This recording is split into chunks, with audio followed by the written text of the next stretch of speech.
इस वीडियो में हम क्लास 12 केमिस्ट्री का फर्स्ट चैप्टर ठोस अवस्था मीन्स सॉलिड स्टेट पढ़ने वाले हैं। पिछले वीडियो में हमने ठोस अवस्था का कुछ बेसिक्स देखा था जो कि हम पहले भी पढ़ चुके हैं पिछले क्लासेस में, जैसे कि 11th, 9th, 10th में। और हमने एक पिछले वीडियो में ये भी देखा कि क्रिस्टलाइन सॉलिड और एमॉर्फस सॉलिड, मतलब क्रिस्टलीय और अक्रिस्टलीय सॉलिड क्या होते हैं। इस वीडियो में हम क्लासिफिकेशन ऑफ सॉलिड पढ़ेंगे कि बंध को देखते हुए सॉलिड कितने प्रकार से डिवाइड होते हैं। मतलब बंध मीन्स जैसे कि कोई अगर यौगिक है, जैसे कि सोडियम क्लोराइड, तो ये यौगिक कैसे जुड़ा रहता है, इनके बीच में एक बंध रहता है जिसे हम बॉन्ड भी कहते हैं। बंध, इसे हम बंध कहते हैं और इंग्लिश में बॉन्ड। तो ये बॉन्ड अलग अलग टाइप का होता है, तो वो हम लोग टाइप पढ़ेंगे और ये बॉन्ड के आधार पर ही सॉलिड अलग अलग टाइप में डिवाइड हैं, तो हम लोग आगे देखेंगे। और वैसे स्कूल में छुट्टी होने की वजह से हमें यह वीडियो घर पर बनाना पड़ रहा है ताकि आप लोग का कोई नुकसान ना हो। और वैसे भी कम समय बचा है और आपके एग्ज़ाम भी आ जाएंगे अब, तो आपका कुछ लॉस ना हो, इसलिए हमारे स्कूल ने ये यूट्यूब चैनल आप लोगों के लिए बनाया है कि आप लोग का जो पोर्शन है वो कंप्लीट हो जाए टाइम पे और एग्ज़ाम हो जाए। तो आगे हम देखते हैं। पहला है सहसंयोजक ठोस, जिसे हम कोवैलेंट और नेटवर्क सॉलिड भी कहते हैं। दूसरा है आयनिक ठोस, जिसे हम आयनिक सॉलिड कहते हैं। तीसरा आणविक ठोस, जिसे हम मॉलिक्यूलर सॉलिड कहते हैं। चौथा है धात्विक ठोस, जिसे हम मेटालिक सॉलिड कहते हैं। तो ये मैंने लिख लिया कि आप लोगों का समय बचे। वैसे ऑनलाइन स्टडी करना थोड़ा डिफ़िकल्ट पड़ता है एज़ कम्पेयर टू ऑफलाइन, तो मैं चाहता हूँ कि कम समय में ज़्यादा आप सीखें। तो पहला हम देखते हैं सहसंयोजक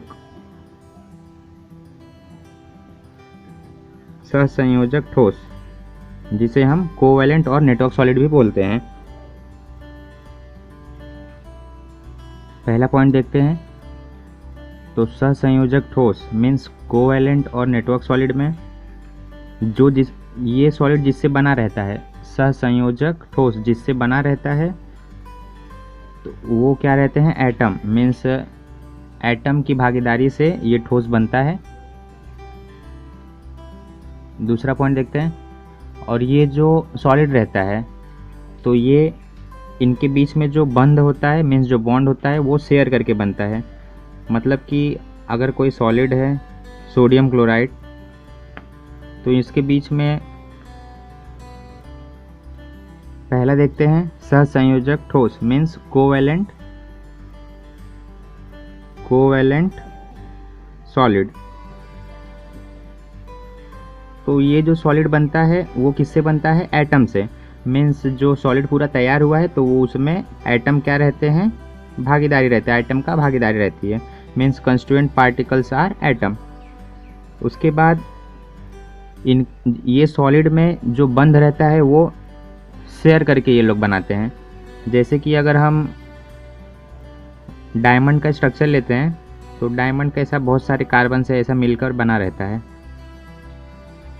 तो अगर दो कार्बन के बीच में देखेंगे तो ये जो बंध बना है, इस बंध को हम लोग क्या बोलते हैं, कोवैलेंट बॉन्ड। Covalent bond. और क्या बोल सकते हैं इसे, सहसंयोजक बंध। मीन्स कि अगर कोई चीज़ खरीदना है तो ये बोलेगा चलो 1 रुपया मैं देता हूँ, 1 रुपया मैं देता हूँ, तो दोनों मिलके खरीद लेंगे। तो ऐसा बांट के शेयर करके ये लोग ने अपना ये बंध बनाया है। तो इस प्रकार से जो पूरा बंध बनता है उसे हम सहसंयोजक ठोस बोलते हैं। तो सहसंयोजक ठोस में जो बंध होता है उसे सहसंयोजक बंध बोलते हैं, कोवैलेंट बॉन्ड बोलते हैं। इसमें क्या होता है और कि जो एटम रहते हैं, मीन्स जैसे कार्बन कार्बन एटम है, तो वो एक दूसरे से टाइटली बंधे हुए रहते हैं, एक दूसरे से ऐसे बंधे हुए रहते हैं। तो यही रीज़न है कि ये क्या होते हैं, स्ट्रॉन्ग भी होते हैं, मीन्स ये मजबूत होते हैं। और मजबूत होने की वजह से क्या रहेगा, इनका मेल्टिंग पॉइंट, मतलब जो गलनांक रहेगा, गलनांक वो क्या रहेगा, बहुत ज़्यादा रहेगा, गलनांक इनका ज़्यादा रहेगा। तो पहले मैं आपको एक छोटा सा चीज़ बता देता हूँ कि आपको कन्फ्यूजन ना हो कि एटम को क्या बोलते हैं, पार्टिकल मीन्स क्या होता है। तो मैटर मीन्स क्या होता है, मैटर को हम हिंदी में बोलते हैं पदार्थ। ये आप कन्फ्यूज हो इसकी वजह से मैं लिख देता हूँ यहाँ पे। जो एटम रहता है उसे हम बोलते हैं परमाणु। मॉलिक्यूल्स, मॉलिक्यूल्स को हम लोग क्या बोलते हैं, अणु। पार्टिकल को हम कण बोलते हैं। और जो एलिमेंट रहते हैं उसे हम तत्व बोलते हैं। तो पहला हमने देखा सहसंयोजक ठोस। तो ये जो ठोस बना रहता है वो एटम से बना रहता है, एटम में परमाणुओं से बना रहता है। और ये जो इनके बीच में बंध रहता है वो शेयर करके ये लेते हैं। दूसरा, ये आपस में बहुत मजबूती से बंधे होते हैं। मजबूती से बने होने के कारण ये पूरा जो ठोस रहता है, पूरा जो सॉलिड रहता है वो मजबूत होता है। मजबूत होने की वजह से इनका मेल्टिंग पॉइंट मीन्स जो गलनांक रहता है वो ज़्यादा रहता है। अगला देखते हैं। और एक पॉइंट, ये क्या करते हैं, इलेक्ट्रिसिटी कंडक्ट नहीं करते हैं। Do not conduct electricity means ये विद्युत के कुचालक होते हैं, क्योंकि इसमें कोई फ्री इलेक्ट्रॉन नहीं रहता है, तो ये विद्युत प्रवाह में सहायता नहीं करते हैं। एग्जाम्पल देख लेते हैं। एग्जाम्पल क्या होता है इसका, डायमंड। तो डायमंड आपको पता ही है कि कितना मजबूत होता है। SiO2, SiC, silicon carbide. और इसमें एक अपवाद भी होता है। अपवाद मीन्स है यही, लेकिन कुछ प्रॉपर्टी इसका दूसरे सॉलिड के जैसा रहेगा। तो जैसे कि ग्रेफाइट। तो ग्रेफाइट क्या होता है, ग्रेफाइट जो हम पेंसिल यूज़ करते हैं तो उसमें जो नोक जो रहती है वो ग्रेफाइट उसे बोलते हैं। तो ये ग्रेफाइट क्या करता है, इलेक्ट्रिसिटी कंडक्ट करता है। लेकिन अभी हमने देखा कि जो सहसंयोजक ठोस होते हैं वो इलेक्ट्रिसिटी नहीं कंडक्ट करते हैं, इसलिए हम इसे अपवाद बोलते हैं। और ये ज़्यादा मजबूत भी नहीं रहते हैं, ये अगर आप इसे दबाएंगे तो तुरंत टूट जाते हैं। इसकी वजह से जब हम पेंसिल से लिखते हैं तो कैसा ऐसा जैसे दबता है वैसे वैसे वो ऐसा लिखते जाता है। तो ये मजबूत भी नहीं होते हैं और इलेक्ट्रिसिटी भी कंडक्ट करते हैं। आयोनिक सॉलिड मीन्स आयनिक ठोस देखते हैं। तो ये जो ठोस होते हैं इनके बीच में जो बंध होता है, जो एटम के बीच में बंध होता है उसे हम आयोनिक बॉन्ड बोलते हैं। तो एक अच्छा सा एग्जांपल है सोडियम क्लोराइड। तो ये एक दूसरे से जो जुड़े रहते हैं सॉलिड इस प्रकार के, तो ये इसके बीच में जो बंध रहता है इसे हम बोलते हैं आयोनिक बॉन्ड। तो इसी प्रकार बहुत सारे NaCl आपस में जुड़े रहते हैं। अपोजिट चार्ज आयंस, इसमें क्या होता है कि जो एटम के ऊपर चार्ज होता है, मीन्स सोडियम के ऊपर प्लस चार्ज रहता है और क्लोरीन के ऊपर माइनस साइन रहता है। तो इसके वजह से ये बंध का तैयार होता है, NaCl इस प्रकार से तैयार होता है। Opposite charge ion means opposite type के चार्ज रहेंगे इनके एटम के ऊपर, जैसे सोडियम के ऊपर प्लस है, क्लोरीन के ऊपर माइनस है। इनका भी मेल्टिंग पॉइंट ज़्यादा होता है लेकिन कोवैलेंट बॉन्ड से कम ही रहता है।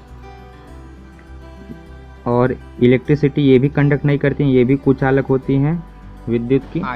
लेकिन अगर इन्हें सोडियम क्लोराइड मीन्स नमक को अगर पानी में घोल लिया जाए तो फिर ये क्या करती हैं, ये सुचालक हो जाती हैं। तो लिक्विड में मीन्स अगर इसे पानी में डाल दिया जाए लिक्विड में, ये क्या होती है, सुचालक होती है। तो एक एग्जाम्पल हमने देख ही लिया सोडियम क्लोराइड का। अब मेटेलिक सॉलिड मीन्स धात्विक ठोस के बारे में देखते हैं। तो ये जो ठोस तैयार होते हैं, तो ये ठोस में बंध कौन सा होता है, इनके परमाणुओं के बीच बंध कैसा रहता है, मेटेलिक बॉन्ड, जिसे हम धात्विक बंध भी बोलते हैं। धात्विक बंध जिसे कहते हैं हम। और मेटेलिक सॉलिड जो रहते हैं वो क्या रहते हैं, सॉफ्ट रहते हैं, क्योंकि इलेक्ट्रॉन कहीं भी रहते हैं स्पेस में, और यही रीज़न है कि हम उसके न्यूक्लियाई को जो सेंटर में रहता है उसे हम एनर्जी के साथ एक जगह दूसरी जगह ले जा सकते हैं। तो इसी रीज़न की वजह से वो क्या रहते हैं, सॉफ्ट रहते हैं। अब ये मेटेलिक सॉलिड क्या रहते हैं, मेलेबल, मीन्स कि इन्हें पीट कर हम, जैसे कोई ये सॉलिड है तो इसे पीट कर हम एक शीट में तैयार कर सकते हैं, इसका एक शीट तैयार कर सकते हैं। शीट मतलब जैसे कि एक चादर तरह हम तैयार कर सकते हैं। ये डक्टाइल भी होते हैं, मीन्स जैसे कि इन्हें हम खींच कर क्या करते हैं, एक वायर भी बना सकते हैं इनसे। तो एक एग्जांपल इसका क्या हो गया, गोल्ड से हम बहुत पतला सा एक वायर खींच के हम बना सकते हैं। और इसका एग्जांपल क्या है, कॉपर, जिंक और गोल्ड। और ये जो सॉलिड रहते हैं वो इलेक्ट्रिसिटी कंडक्ट करते हैं, मीन्स ये सुचालक होते हैं, क्योंकि जो इलेक्ट्रॉन होते हैं इसमें वो क्या रहते हैं, डीलोकेलाइज्ड, मीन्स जो इलेक्ट्रॉन रहते हैं, इलेक्ट्रॉन्स आर डीलोकेलाइज्ड। तो इस रीज़न के वजह से क्या होता है, ये गुड कंडक्टर होते हैं इलेक्ट्रिसिटी के लिए। तो अब हम देखते हैं मॉलिक्यूलर सॉलिड।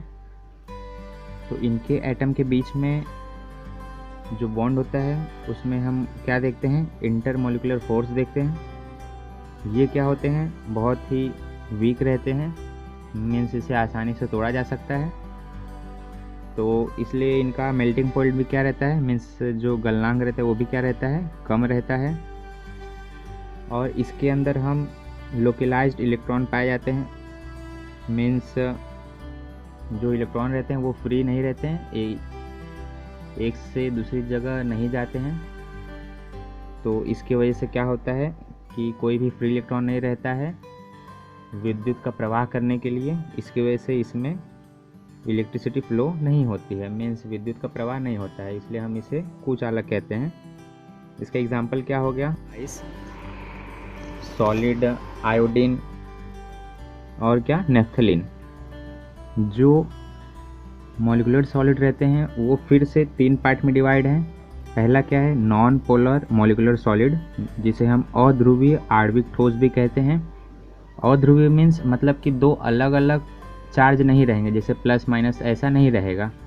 जैसे कोई भी चुंबक रहता है वो क्या रहता है, ध्रुवीय रहता है, मीन्स उसमें एक नॉर्थ और एक साउथ रहता है, मीन्स एक प्लस एक माइनस अपोजिट साइन वाले यहाँ पे अध्रुवीय इसमें नहीं रहेंगे। तो एग्जाम्पल क्या हो गया इसका, जैसे कि H2, तो 2 हाइड्रोजन हैं तो दोनों सेम चार्ज वाले हैं। एक और हो गया Cl2, मीन्स 2 क्लोरीन रहेंगे ऐसे। तो ये क्या हो गए, अध्रुवीय आणविक ठोस। दूसरा क्या है, पोलर मॉलिक्यूलर सॉलिड, मीन्स ध्रुवीय आणविक ठोस, मीन्स जो एटम रहेंगे वो अलग अलग चार्ज रहेगा उनके ऊपर, जैसे कि HCl। तो ये क्या हो गया, हाइड्रोजन प्लस साइन रहेगा, क्लोरीन माइनस साइन रहेगा। तो ये मतलब पोलर होगा, मतलब 2 अलग अलग साइन हैं और फिर ये आपस में जुड़े हुए हैं। तीसरा क्या रहता है, हाइड्रोजन बॉन्डेड मॉलिक्यूलर सॉलिड, मतलब कि कोई भी आइटम रहेगा उसके साथ हाइड्रोजन जुड़ा होगा। जैसे कि एग्जांपल इसका क्या हो गया, H2O, वाटर, मतलब एक ऑक्सीजन रहेगा उसके साथ 2 हाइड्रोजन जुड़े रहेंगे। और एग्जांपल इसका क्या हो गया, हाइड्रोजन फ्लोराइड, मीन्स हाइड्रोजन और फ्लोरीन जुड़े रहेंगे। तो आप कमेंट करके बताइए कि आपको कौन सा तरीका अच्छा लगता है, ऐसे पढ़ाना या बोर्ड पे पढ़ाना, और कुछ गलतियां हुई हैं वो भी आप कमेंट में बताइए। धन्यवाद।